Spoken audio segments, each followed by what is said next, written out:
Ah, ce qu'on est bien en vacances. Me voilà étendu à l'ombre, en cette journée chaude où le vent chatouille ma fourrure. Et me voilà tout prêt à vous faire un résumé du dossier 3, thème 1 de grands bouleversements politiques. Il faut comprendre qu'en 1837, les gens sont fâchés un peu partout au Canada. On est fâché au Bas-Canada et on est fâché au Haut-Canada. En fait, dans le Bas-Canada, il y a le mouvement des patriotes, un parti patriote. Eux, ils désirent défendre les Canadiens français qui sont un peu opprimés par les Canadiens anglais. Et il y a Louis-Joseph Papineau, c'est lui le chef du parti patriote qui souhaite défendre la culture des Canadiens français. Trois choses dérangent plus que tout nos patriotes. Le gouverneur nomme qui il veut dans les postes importants de l'administration, même si ces personnes n'ont pas les compétences nécessaires. De manière générale, les francophones ont un salaire inférieur à celui des anglophones dans les emplois. Alors, si tu es francophone, tu es moins payé qu'un anglophone pour le même travail, ce qui est fort injuste. À cause du manque de terre à cultiver, il y a une crise agricole, mais le gouvernement rejette toutes les solutions apportées par les députés pour y remédier. Il joue à l'aveugle. Et en plus, il y a une grave épidémie de choléra dans le Bas-Canada, ça ne va pas bien du tout.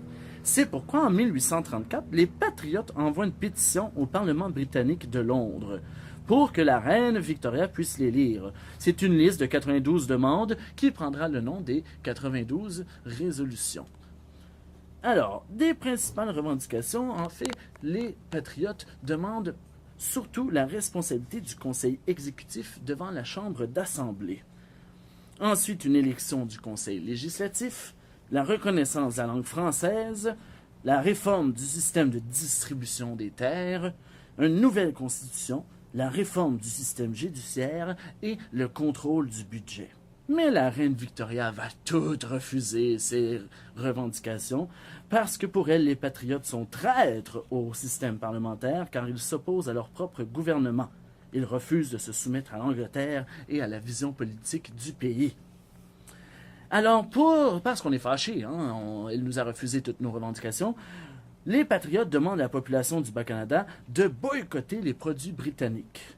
C'est pourquoi ils invitent les habitants à ne plus acheter de thé, à se vêtir d'étoffes du pays et à acheter des produits américains. Une des batailles les plus importantes des patriotes, car les Anglais ne se laisseront pas faire et on va entrer en guerre encore une fois, c'est au village de Saint-Denis qui aujourd'hui s'appelle la ville Saint-Denis-sur-Richelieu. C'est la seule victoire des patriotes. Toutes les autres batailles, les patriotes les auront perdues, mais celle du village de Saint-Denis, les patriotes l'auront gagnée. Alors, on emprisonne les patriotes dans des prisons pour haute trahison. Certains seront même pendus, tandis que d'autres devront quitter le Canada. Mais 5 ans plus tard, une amnistie, c'est un acte qui annule une condamnation déjà prononcée ou qui met fin à l'exécution d'une peine, sera accordée aux patriotes. Louis-Joseph Papineau reviendra au Canada et il deviendra même un député dans le Bas-Canada. Du côté du Haut-Canada, c'est William Lyon Mackenzie qui prend des députés, un petit groupe avec lui qu'on appelle les réformistes, et qui demande également à boycotter les produits britanniques parce qu'il veut un gouvernement responsable. Malheureusement, tout comme dans le Bas-Canada, le Haut-Canada perdra ses guerres de la révolte contre l'armée britannique et la majorité de la population, en plus, elle est loyaliste, donc elle se range du gouvernement. Alors la majorité des habitants du Haut-Canada proviennent des États-Unis, ce sont des loyalistes. Et si tu te souviens bien, les loyalistes sont ceux qui restent loyaux au gouvernement de l'Angleterre, du Royaume-Uni.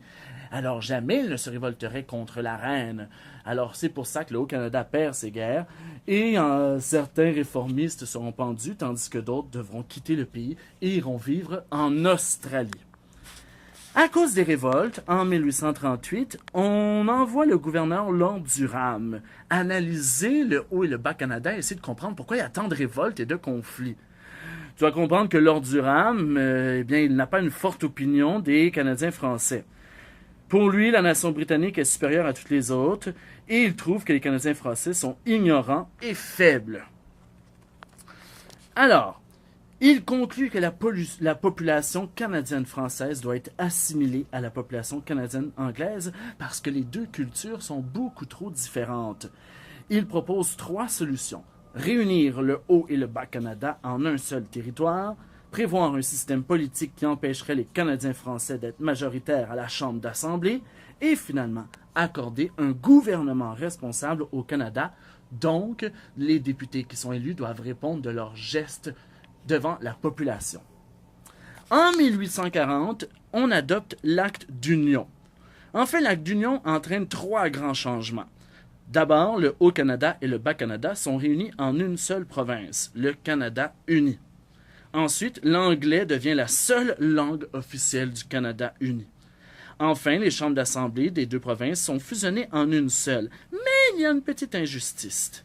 Le Canada Est compte 200 000 habitants de plus que le Canada Ouest. Le Canada Est, c'est le nouveau Bas-Canada. Et le Canada Ouest, c'est le nouveau Haut-Canada. Le gouvernement britannique trouve alors une façon d'éviter que les députés canadiens français soient majoritaires. Il y a le même nombre de députés dans la Chambre d'Assemblée, 42 députés du Canada Ouest et 42 députés du Canada Est, mais 42 députés qui représentent 650 000 habitants et 42 députés qui représentent 450 000 habitants. C'est un peu injuste.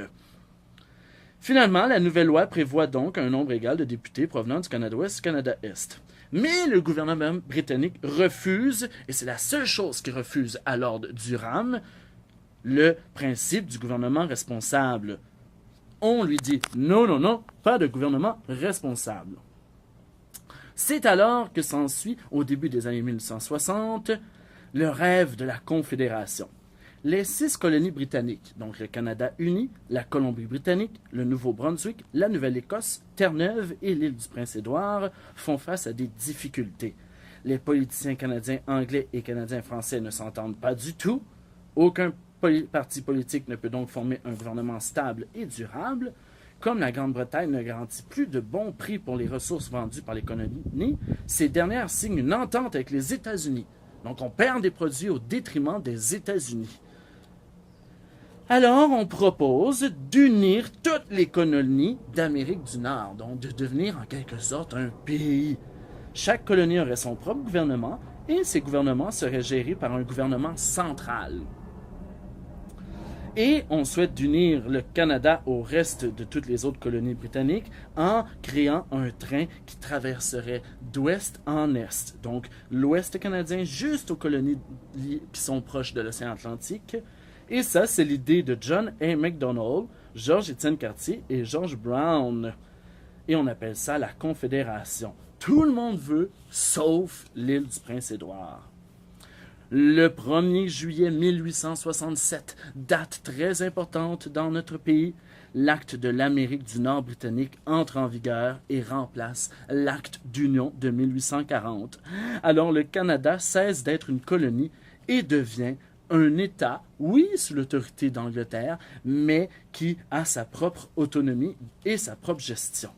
Le Canada compte alors 4 provinces regroupées ensemble, l'Ontario, le Québec, le Nouveau-Brunswick et la Nouvelle-Écosse. Chaque province possède son propre parlement et les provinces ont également un parlement qui les représente tout ensemble qu'on appelle la Chambre des communes. Le premier ministre de l'histoire du Canada est John A. Macdonald. Voilà ce qui conclut le dossier 3, thème 1. Ça en fait des choses à retenir. Bonne étude tout le monde!